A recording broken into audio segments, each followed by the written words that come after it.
Hey guys, it's Joe with Amici Tile. Today we're going to go over what tools you need to do your backsplash this weekend because your wife just asked you, you want to make her happy, so you're going to do it this weekend. This is just a down and dirty, what are you going to need? Not necessarily explaining the specifics of what different options there are, but just kind of going through it. If you stick around to the end, I'm going to actually do a time lapse of installing this. So check that out at the end of the video here. First off, you obviously need your tile. This is the one we're using today. Pick out a tile. I have a video on selecting tile. You can look at that. You need something to stick it with. We're going to use thin set. You can use mastic. You can use whatever tile adhesive you want. We're going to use this. This is Pro Light, made by Custom. You need a trowel. Something to spread the mortar onto the tile. You need something to finish any exposed edges, which is this metal edge, which is why you need a snips. Cut that to length. You buy it in an 8-foot stick. It's right in your tile department at any Home Depot, Menards, any of those, Lowe's, whatever. Use that to cut that, but use that to finish your edge on any exposed edge. This is the only one on this whole backsplash. This is a pretty small one. You need your wedges to determine your grout joint size and keep consistency. This is an 1/8 inch, this is a 1/16. I use both on this actual tile. Sometimes I'll use 1/8, sometimes I'll use 1/16. It depends on how things lay out. And I'm gonna do a layout video here later today on a different backsplash, not on this one because it's way too simplistic and easy and not a representation of what you probably will see in your own house. This is pretty basic, straightforward. You're gonna need some screws, 6x32s, right there. You need your screwdriver, pull off your plates, and you put your new screws in there.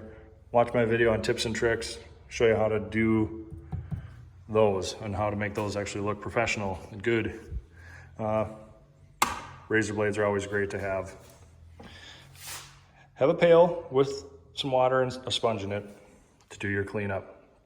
Clean up as you go, as you're working, as you're making a mess, because it's always easier to clean up mortar that squishes out of your joints while it's wet versus when it's dry. If you're using a mastic, a pre-mixed mortar, when that stuff dries, it is a pain to try to take off the tile. But it will come off. It's just a lot more work. So save yourself the headache and have a pail with some water and a sponge. But that basically kind of covers it all. You can have nippers and extra tile cutters, but we're using just a regular 4-inch grinder blade with, well, it's actually 4.5 inch diamond grinder blade. This one is from Contractors Direct. If you're a homeowner looking to do your own backsplash, buy it from there. Don't buy it from Amazon or any place like that. Go there, buy their house blade. It's called Contractors Direct. It's like CD 4.5 or something like that. It's a universal blade, cuts everything really smoothly. It's not necessarily made for natural stone, but for ceramic porcelain, it's a great blade. But you need a way to cut it. You can pick a wet saw, buy one on Marketplace, rent one at one of the big box stores, buy a cheap one, but you need a way to cut your tile. And the easiest is if you got a 4-inch grinder like this one, is just to buy a grinder blade. It can be a pain to do like longer cuts, but it will get the job done and make you look like a hero. You don't necessarily need one of these. You can buy these, similar versions of these at Home Depot, Menards. But this is obviously a professional version. This is a Sigma, obviously seen a lot of miles. A lot of tile cut on this thing. But we do all of our straight cuts with this. Scores a line, snaps it nice and clean, and does the job. So that is it.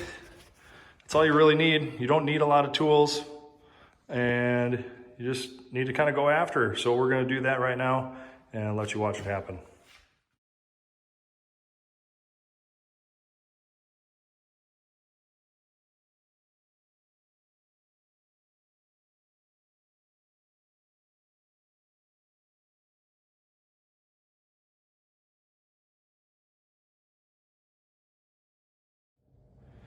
All right, there it is. Backsplash is installed. Pretty straightforward. You can see where I used a razor blade there to hold my tiles up, if you're wondering what I was doing back there. But this one's pretty straightforward and easy, but they look nice. All right, on to the next one. We'll see you at that one.